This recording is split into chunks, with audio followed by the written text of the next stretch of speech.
वक्रतुंड महाकाय सूर्यकोटि समप्रभ निर्विघ्नं कुरु मे देव सर्वकार्येषु सर्वदा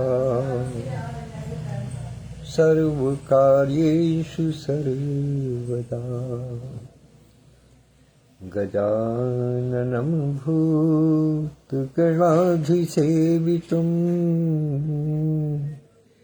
कपित्थजम्बूफलचारुभक्षणम् उमासुतं शोकविनाशकारकम्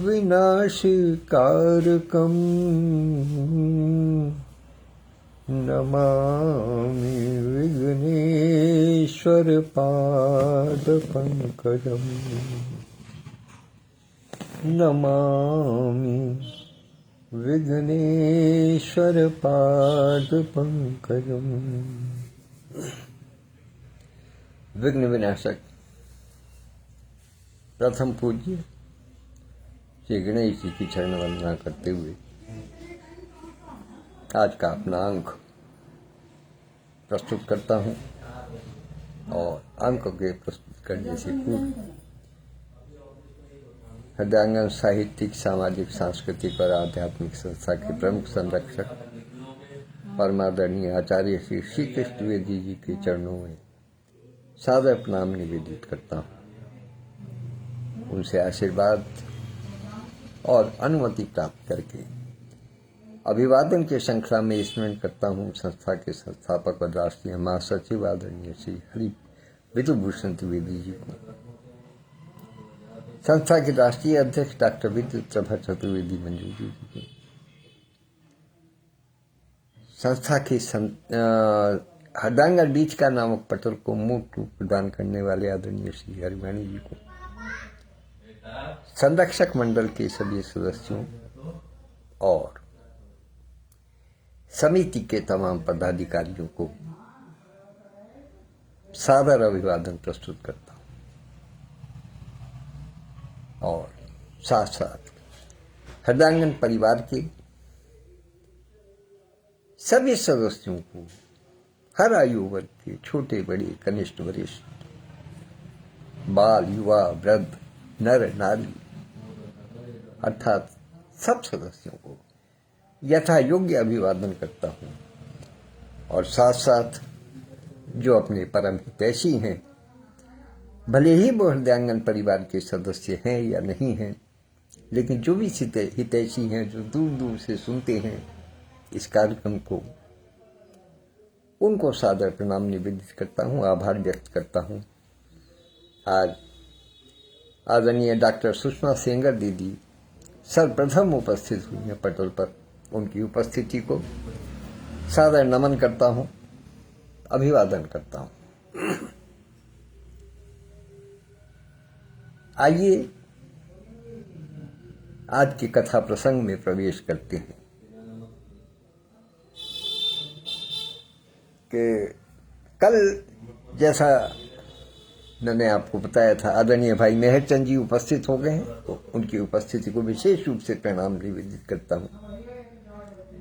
कभी कभी उपस्थित होते हैं, उनकी उपस्थिति को विशेष रूप से प्रणाम। कल कथा प्रसंग में पार्वती जी का जन्म, उनकी हल्की सी तपस्या की व्यवस्था, किस प्रकार उन्होंने क्या, किसके कहने पर कैसे उन्होंने तपस्या की, उसके विषय में एक हल्का सा स्पर्श संदर्भ को स्पर्श किया था। आज मैं उस कथा को थोड़ा सा विस्तार देना चाहता हूं। और जैसा आप सब जानते हैं कि जिस समय पार्वती जी का जन्म हुआ, तो उस समय हिमाचल महाराज और महारानी सुनैना, वो हिमाचल राज की पत्नी जो है, वो बहुत प्रसन्न हुए कन्या के जन्म को लेकर के। और संयोगवश वहां नारद जी आ गए। तो नारद जी के विषय में तो सब जानते हैं कि सर्वज्ञ हैं, ऋषि हैं, तपस्वी हैं और काल चक्र को देखने में विशिष्ट योग्यता रखते हैं। तो उन्होंने अपनी कन्या का हाथ उनको दिखाया और उनसे उस कन्या के भविष्य के बारे में पूछा। और भविष्य के बारे में भी उन्होंने क्या पूछा? उन्होंने कहा कि इस कन्या के कुछ दोष और गुण का बखान कीजिएगा कि ये कन्या कैसी निकलेगी, क्या इसके भाग्य में है, क्या इसके दोष हैं, क्या इसके गुण हैं, वो जरा बताइएगा। तो नारद जी ने उनके सारे गुणों का बखान किया। ये तो भगवती हैं, जगदम्बा हैं, अंबिका हैं, उमा हैं, इनके सैकड़ों नाम हैं और सारी स्त्रियां इनकी पूजा करके अपने सुहाग की रक्षा करेंगी, अपने सुहाग को मांगेंगी इनकी पूजा करके। ये वो विचित्र विभूति हैं इस संसार में जो आपके यहाँ पुत्री के रूप में आई है। आदरणीय सुषमा सोती और पुत्र अंकित दोनों भी उपस्थित हो गए हैं। सबकी उपस्थिति को नमन करते हुए जब बात थोड़ी और आगे बढ़ी तो उन्होंने कहा कि जब उन्होंने कहा कि नहीं, मैंने गुण की बात नहीं की, मैंने दोष की बात की है। हिमाचल महाराज ने जब नारद जी से कहा कि मैंने दोष की बात की है, दोष बताइएगा, तो उन्होंने कहा कि नहीं, दोष तो कुछ नहीं है, लेकिन एक छोटी सी परेशानी है। कहने लगे क्या? कहने लगे इनका जो पति होगा वो बड़ा विचित्र होगा। कहने लगे अरे विचित्र का क्या मतलब है? तो नारद जी ने इनके भविष्य में होने वाले पति की जो वर्णन किया है वो मैं आपको बताता हूं। वो उन्होंने एक दोहे में किया है। उस समय तुलसीदास जी ने लिखा है कि योगी जटिल अकाम मन नगन अमंगल भेक अस स्वामी इहि कह मिलहि परिहस्त पर रेख। उन्होंने कहा इनका जो पति होगा वो योगी होगा। योगी का मतलब आप जानते हैं, योगी का मतलब योगी जो संसार से दूर रहने वाला है, जिसको केवल योग ही भाता है, बाकी और कुछ नहीं भाता। जो ईश्वर से योग करके रखता है बस वही योगी है। संसार से जिसका कोई मतलब नहीं है। जटिल, ऐसा एक कॉम्प्लेक्स व्यक्तित्व, एक मिश्रित व्यक्तित्व जिसके बारे में ये नहीं कहा जा सकता कि वो किस समय क्या करेगा, जिसको समझना बहुत मुश्किल है। जटिल का मतलब उलझा हुआ, उलझे हुए व्यक्तित्व का स्वामी होगा। और अकाम मन, जिसके मन में किसी प्रकार की काम का वास नहीं है, अर्थात काम से परे है। आदरणीय अध्यक्ष डॉक्टर विद्युत प्रभा चतुर्वेदी मंजू दीदी भी उपस्थित हो गई हैं, सादर प्रणाम करता हूं। तो जिसके मन में काम नहीं है, जो काम वासना से कोसों दूर है, वो इनका पति बनेगा। और एक और विशेष बात बता दूं कि नगन अमंगल भेग, नग्न रहने वाला होगा और जिसका वेश अमंगल होगा, ऐसा पति इनको मिलेगा। अब ऐसी बात को सुनकर के कौन नहीं चौंकेगा। और फिर साथ में एक बात और कह दी पक्का करने के लिए कि अस स्वामी इहि कह मिलही परी हस्त पर रेख, कि इनके हाथ में ये रेखा पड़ी हुई है, इसलिए इनको जो पति मिलेगा वो ऐसा ही मिलेगा। सूरत से बहन कंचन हेमनानी उपस्थित है, सादर प्रणाम करता हूं उनको, उपस्थिति के लिए नमन करता हूं, आभार व्यक्त करता हूं। तो अस स्वामी इह कह मिलेगी, ऐसा ही स्वामी इनको मिलेगा, ये इनके हाथों में रेखा पड़ी है। अब हिमाचल और उनकी पत्नी वो तो घबरा गए इस बात को सुनकर के। आदरणीय संस्थापक महोदय उपस्थित हैं, सादर प्रणाम। वो तो घबरा गए इनकी बात को सुनकर के कि जोगी जटिल अकाम मन नगन अमंगल मेघ, और अस स्वामी इह कह मिलई परी हस्त पर हस्त असलीख। लेकिन नारद जी कभी भूल नहीं कर सकते, नारद जी कभी झूठ नहीं बोल सकते, और नारद जी त्रिदेव में से किसी का अपमान नहीं कर सकते, ये भी सर्वविदित है। अब इन्हीं शब्दों में उन्होंने शिव जी की महिमा का वर्णन किया है, वो देखिएगा।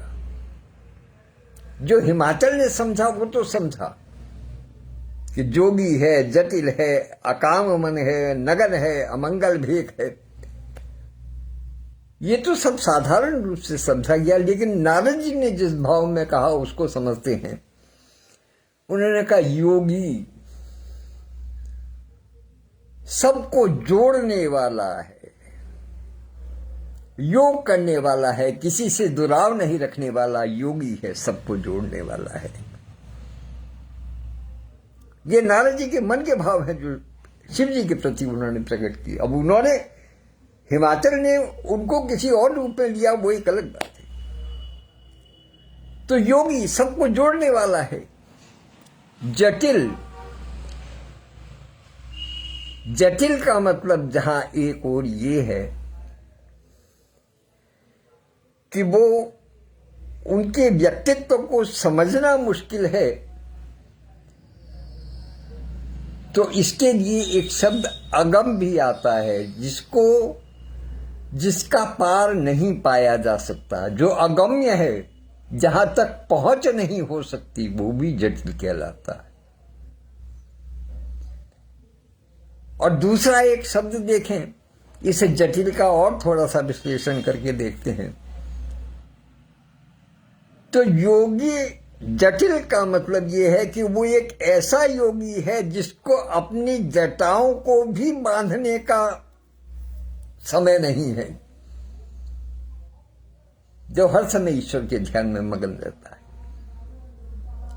जटिल, जटाएं उनकी उलझी हुई हैं, तो वो जटिल व्यक्तित्व है। और अकाम मन, अकाम का अर्थ क्या है? एक तो है वासना रहित, और अ मने नहीं, और काम मने कामना। जिसके मन में कोई कामना नहीं है वो अकाम है। वासना से कोई मतलब नहीं है, मन में किसी प्रकार के कोई कामना ही नहीं है, बिना किसी कामना के है,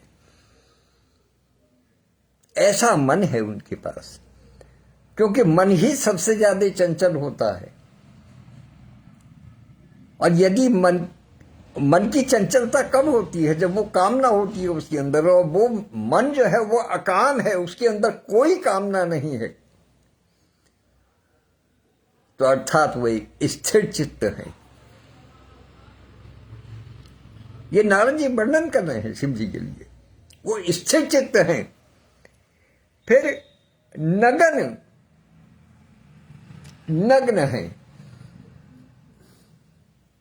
कहो किसी को कि नंगा है तो आदमी ये समझेगा कि अरे महामूर्ख है, पागल किस्म का है। लेकिन कहा नगन।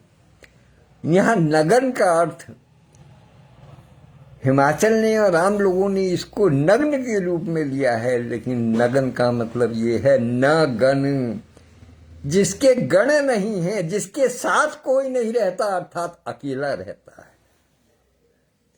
नगन अकेला निवास करता है, और एकांत में निवास करेगा तभी अकेला रहेगा। तो नगन कोई साथ नहीं रहता, गण के रहित है, बिना किसी साथी के अकेला रहता है। अमंगल भेख, अमंगल माने आमतौर पे कहा जाता है अशुभ, जो मंगल नहीं है, और भेख माने वेश। लेकिन नारद जी क्या समझाना चाहते हैं अमंगल भेक के माध्यम से, कि अ मने अति और मंगल मने शुभ। अति मंगलशील वेशभूषा है उनकी। क्यों? मृग की छाला पहने हैं, अर्थात इतने वीर हैं कि मृग का शिकार कर सकते। नागों का हार पहनते हैं, अर्थात वो नाग को अपने वश में कर सकते।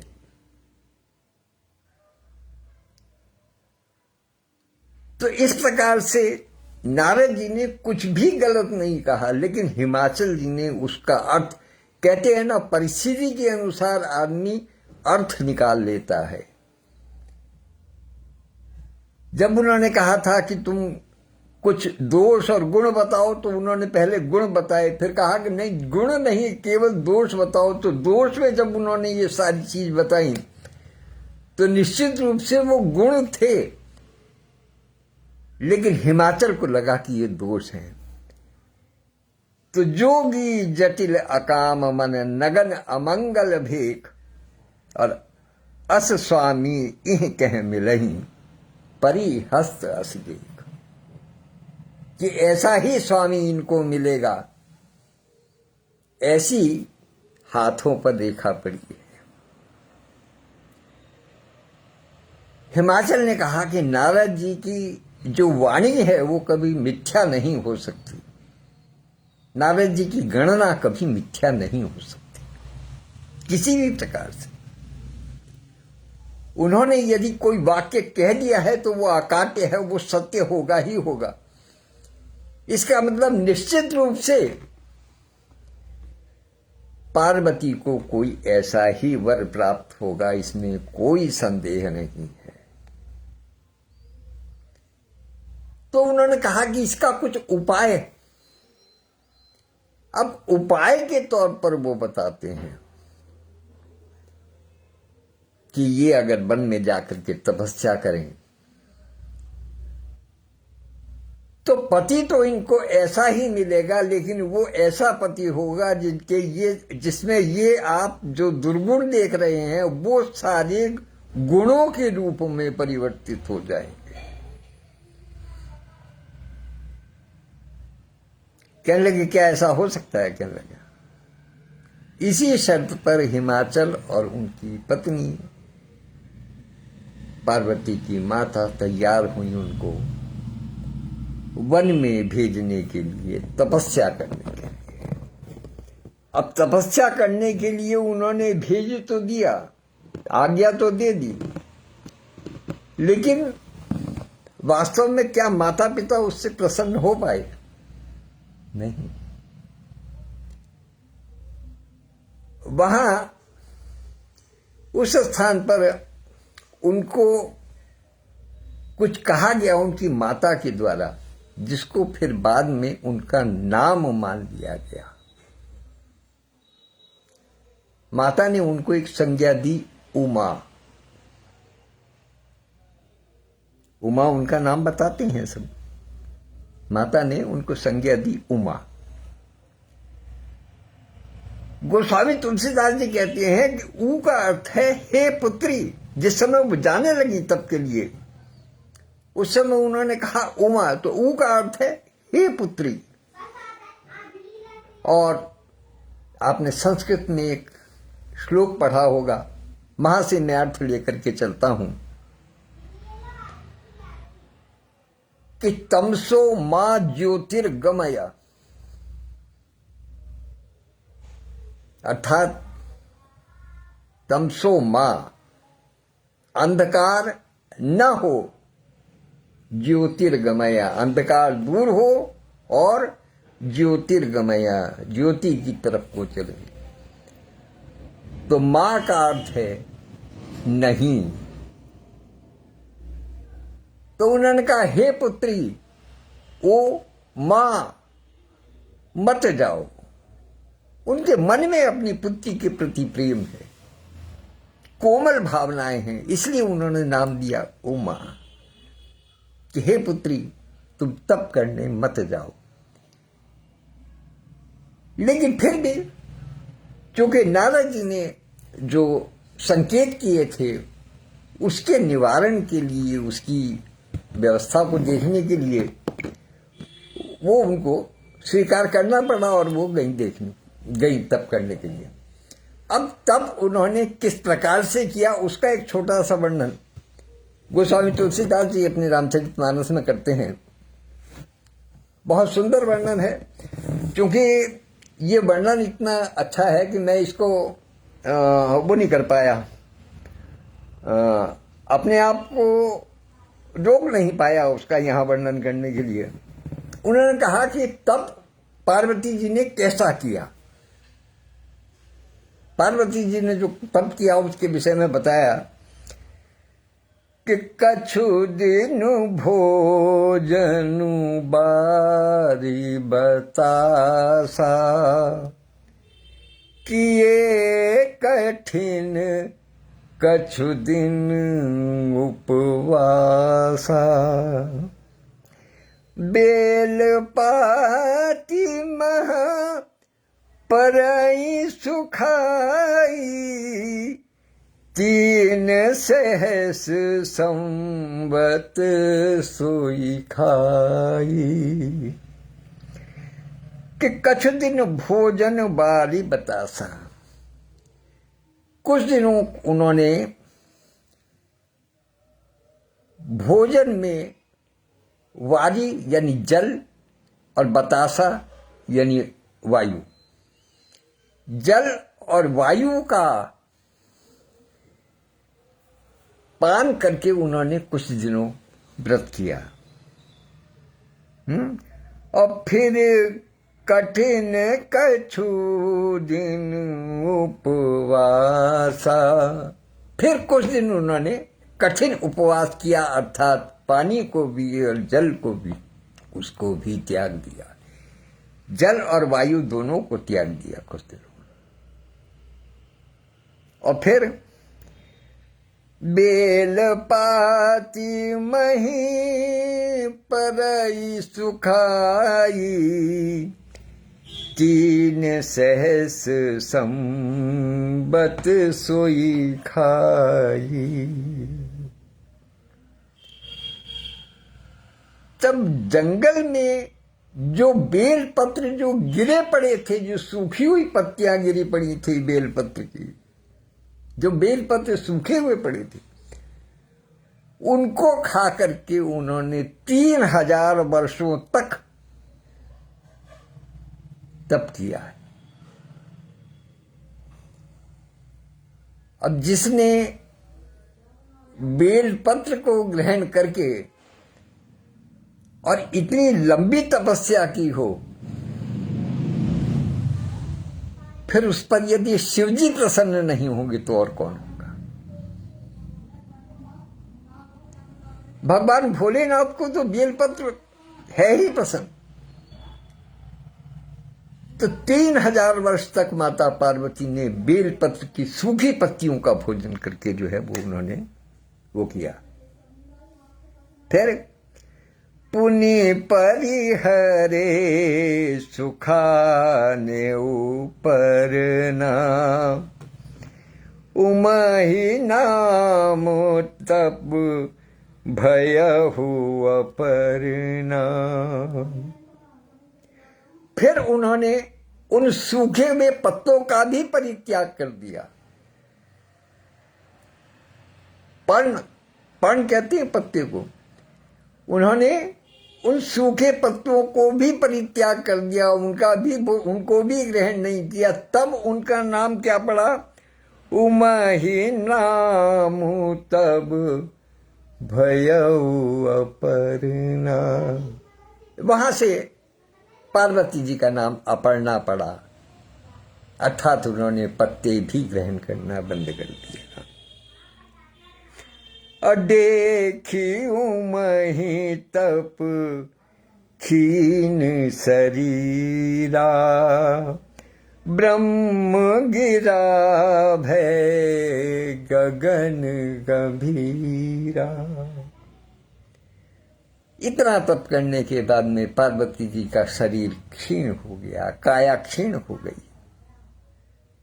भाई शेर सिंह जी उपस्थित हैं, आदरणीय डॉक्टर सत्यप्रकाश पांडे जी उपस्थित हैं, भाई आशीष मीना जी भी उपस्थित हैं। सबकी उपस्थिति को सादर नमन करके फिर आगे बढ़ता हूं।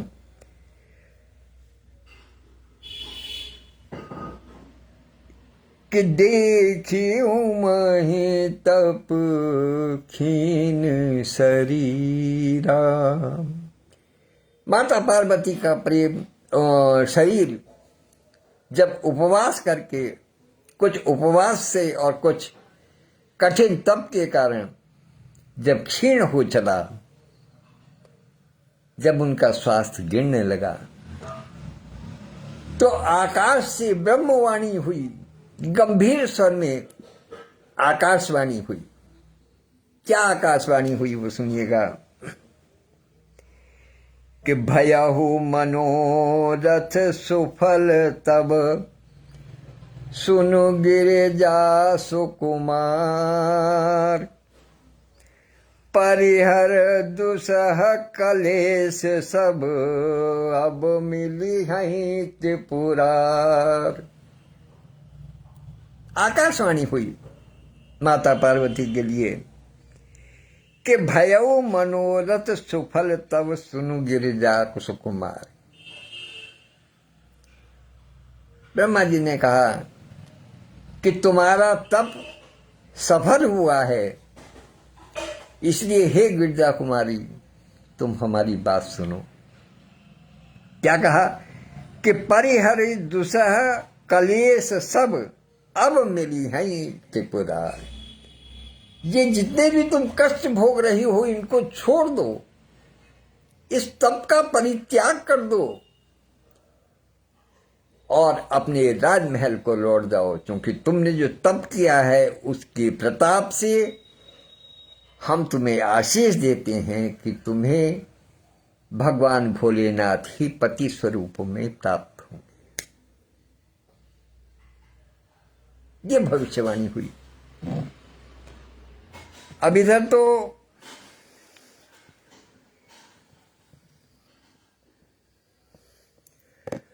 अस तप काहु न कीन भवानी, भये अनेक धीर मुनि ज्ञानी। अब धरहु ब्रह्म बरबानी, सत्य सदा संतत सुति जानी। तो ब्रह्मा जी कहते हैं कि इतना कठोर तप जितना आपने किया है, इतना कठोर तप आज तक किसी ने नहीं किया, किसी संत ने नहीं किया, किसी ज्ञानी ने नहीं किया, किसी ध्यानी ने नहीं किया, किसी योगी ने नहीं किया। इसलिए तुम अब मन से संशय का त्याग कर दो और निश्चित रूप से तुम्हें त्रिपुरारी, तुम्हें भगवान भोलेनाथ ही प्राप्त होंगे। इस बात का विश्वास रखो। अब यहां मैं इस प्रसंग को छोड़ता हूं क्योंकि गोस्वामी तुलसीदास जी ने भी इस स्थान पर इस प्रसंग को छोड़ दिया। अब इधर क्या हुआ कि सब जानते हैं कि दक्ष, महाराजा दक्ष के यज्ञ में, यज्ञ कुंड में माता सती ने अपने प्राण त्याग दिए थे और उनके प्राण त्यागने के कारण फिर उनकी यज्ञ का विध्वंस हुआ, उनके यज्ञ का विध्वंस कर दिया गया भगवान भोलेनाथ के गणों के द्वारा। लेकिन दक्ष प्रजापति ने एक यज्ञ की एक योगिनी प्रकट की और उसके माध्यम से उनके जो गण थे उनको मार भगाया। तब शिवजी को बड़ा क्रोध हुआ तो उन्होंने वीरभद्र को, जो अपने उनके जो सबसे बलवान कहना चाहिए या सबसे बड़ा जो अस्त्र रूप में थे वीरभद्र जी, उनको उन्होंने भेजा और वीरभद्र जी ने फिर वहां उस यज्ञ का पूर्ण रूप से तहस नहस किया। तो कहते हैं कि भगवान भोलेनाथ माता सती के शरीर को लेकर के तो पूरे ब्रह्मांड में चक्कर काटने लगे, पूरे ब्रह्मांड में वो चक्कर काटते रहे। उनके ब्रह्मांड की सृष्टि के सारे काम रुक गए क्योंकि त्रिदेव में से एक लगभग विक्षिप्तावस्था को प्राप्त हो गए थे, वो एक ही स्थिति में थे।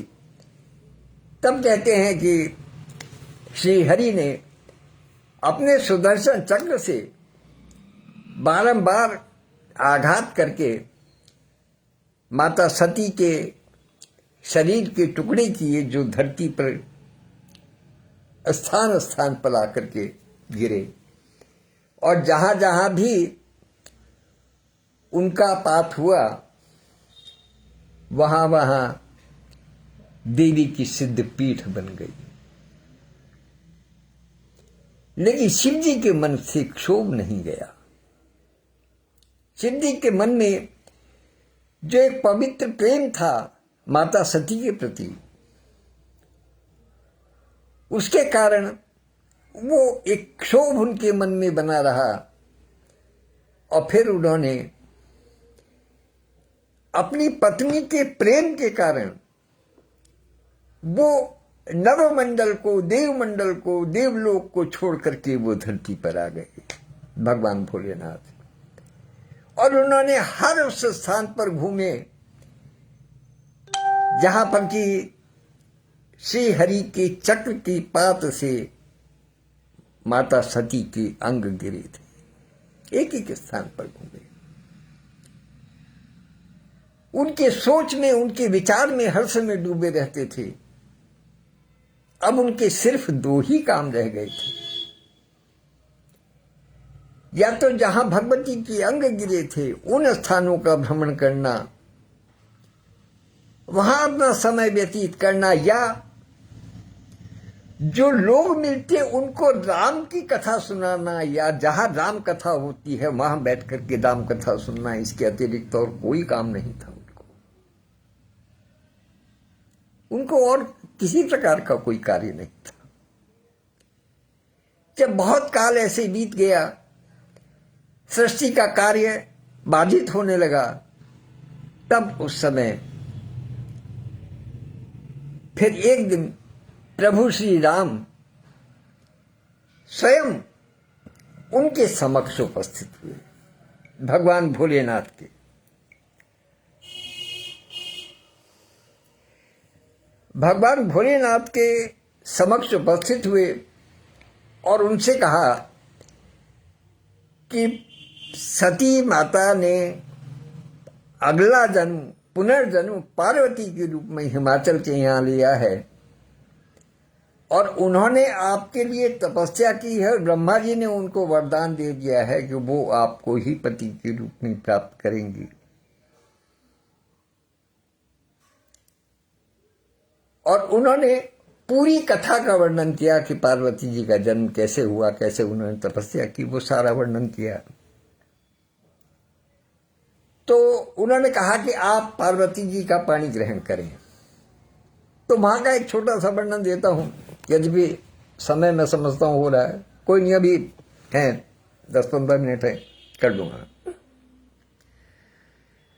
तो कह शिव यद्यपि उचित अस नाही, नाथ बचन पुनि मिट न जाहि, सिर धरि आयसु कहि तुम्हारा, परम धर्म यह नाथ हमारा।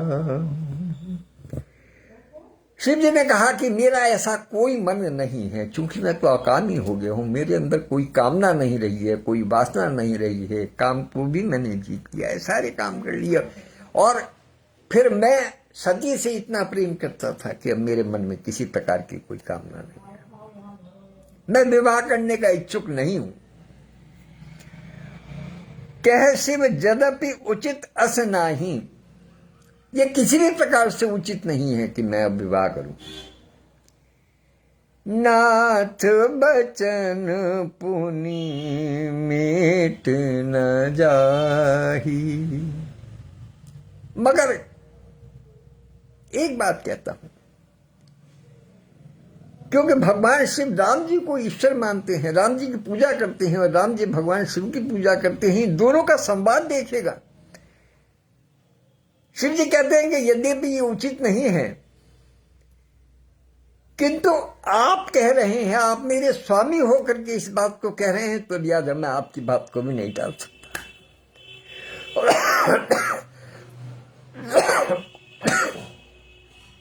आज के समय में यदि इस बात को कोई कहता, भावनाओं का फर्क है, उस समय कितनी पवित्र भावनाएं थी, आज के समय में यदि कोई इस बात को कहता तो लोग बाग इसका अर्थ क्या लगाते कि मन में भावे मूड हिलावे, कि मन ही मन भा रहा है लेकिन दिखाने के लिए मना कर रहा है, लेकिन वो पवित्र भावनाएं हैं कि सिर धरि आयसु करिय तुम्हारा, नाथ परम धर्म यह नाथ हमारा। कि हे प्रभु, आप जैसी आज्ञा देंगे मैं उसका ही अनुसरण करूंगा, और आपकी आज्ञा का पालन करना मेरा परम धर्म है। शिव जी प्रभु श्री राम से कहते हैं, और फिर बाद में क्या कहते हैं, बाद में और भी समझाते हैं, क्योंकि जो भी कुछ लीलाएं हुई हैं वो संसार को सीख देने के लिए हुई हैं। एक विशेष बात और कि रामचरितमानस एक ऐसा ग्रंथ है, एक ऐसी कृति है जिसमें संसार के हर लोक में, हर युग में मर्यादा सिखाई गई है, और हर प्रकार की मर्यादा सिखाई गई है कि मित्रता कैसी होनी चाहिए, भाई के साथ भाई का संबंध कैसा होना चाहिए, भाई के साथ बहन का संबंध कैसा होना चाहिए, पिता के साथ पुत्र का संबंध कैसा होना चाहिए, गुरु के साथ शिष्य का संबंध कैसा होना चाहिए। हर प्रकार की परिस्थितियों का जो क्या कहते हैं सुझाव है, हर प्रकार की जटिलताओं का जो सुलझन है, जो समस्याओं के निवारण है, वो सब इसी के अंदर है। इसलिए अपनी इस बात को और खोलने के लिए शिव जी क्या कहते हैं, ताकि समाज के सब वर्ग उसको समझ सकें कि मात पिता गुरु प्रभु के वाणी, बिना ही विचार कर शुभ जानी, तुम सब भांति परम हितकारी आज्ञा सिर पर नाथ तुम्हारी। उन्होंने कहा माता पिता गुरु और स्वामी, माता पिता गुरु और प्रभु, इनकी वाणी को टालने का कोई औचित्य नहीं है। इनकी वाणी को नहीं टाला जा सकता, ये टालने योग्य नहीं है। जैसे कहा गया है कि मैथिली शरण गुप्त ने कहा है साकेत में कि बड़ों की बात है अविचारणीय, मुकुटमणि मोर सिर पर धारणीय। कि जो बड़े हैं, माता है, पिता है, गुरु है, भगवान है, स्वामी है, प्रभु है, इनकी बात को विचार करने योग्य नहीं है। इनको तो जैसा कहें वैसा ही आज्ञा को शिरोधार्य कर दीजिए। तो वही बात यहां शिव जी कह रहे हैं कि मात पिता गुरु प्रभु के बानी, बिना ही विचार करिए शुभ जानी। बिना विचार के उनको शुभ जान करके उनको शिरोधार्य कर लीजिएगा। और तुम सब भांति परम हितकारी आज्ञा सिर पर नाथ तुम्हारी। कि हे प्रभु, आप सब प्रकार से मेरे हितकारी हैं, हमेशा मेरा हित चिंतन करते हैं, आप मेरी शुभेच्छु हैं। इसलिए, और मेरे स्वामी भी हैं, मैं आपका पूजन करता हूं, मेरे स्वामी भी हैं, इसलिए मैं आपकी आज्ञा को शिरोधार्य करता हूं, सिर पर धारण करता हूं। तो इतनी बात सुनकर के प्रभु तो सेव सुनी शंकर बचना, भगति विवेक धर्म जुत रचना। कह प्रभु हर तुम्हार पन रहू, अब उर राखेऊ जो हम कहू, अब पुर राखेऊ जो हम कहू। तो शिव जी की भक्ति, ज्ञान और धर्म से युक्त वचन सुनकर प्रभु श्री रामचंद्र जी संतुष्ट हो गए। जब उन्होंने कहा कि नहीं, अब आप स्वामी हैं, माता पिता गुरु और प्रभु के वचनों को हमेशा बिना विचारे सिर पर धारण करना है, इसका मतलब ये है रामचंद्र जी संतुष्ट हुए इस बात से कि शिव जी माता पार्वती से विवाह करने के लिए तैयार हो गए हैं। तो प्रभु श्री राम कहते हैं कि हे शिव जी महाराज, हे महादेव, आपकी प्रतिज्ञा पूरी हो गई, अतः हमने जो कहा है उसे हृदय में रखा। अपनी प्रतिज्ञा पूरी हो गई। वो ये सोच करके ही आए थे कि भोलेनाथ को इस चीज के लिए संतुष्ट कर लेना है, इस चीज के लिए मना लेना है कि वो पार्वती जी से विवाह करने के लिए तैयार हों। और उसके लिए जब वो तैयार हो गए तो उन्होंने कहा कि हमारी बात पूरी हो गई। अब आप इस बात का ध्यान रखें कि जो आपने मुझसे कहा है, कहते हैं राम जी भी कोई कम चालाक नहीं थी। उन्होंने कहा कहीं ऐसा ना हो कि बाद में पलट जाए, इसलिए कहा कि जो बात आपने कही है उसको अपने हृदय में विचार करके रखना। हमारा मंतव्य पूरा हुआ आने का। और ये कह करके प्रभु श्री राम वहां से अंतर्ध्यान हो गए। अब यहां अंतर्ध्यान तो प्रभु श्री राम हो गए, लेकिन शिव जी के मन में एक बीज बो गए। उन्होंने कहा कि मैं इस बात को जब तक देख ना लूं, संतुष्ट न हो जाऊं कि पार्वती मुझसे कितना प्रेम करती हैं, तब तक मैं हाँ कैसे करूं, इस विषय में कैसे आगे बढ़ूं।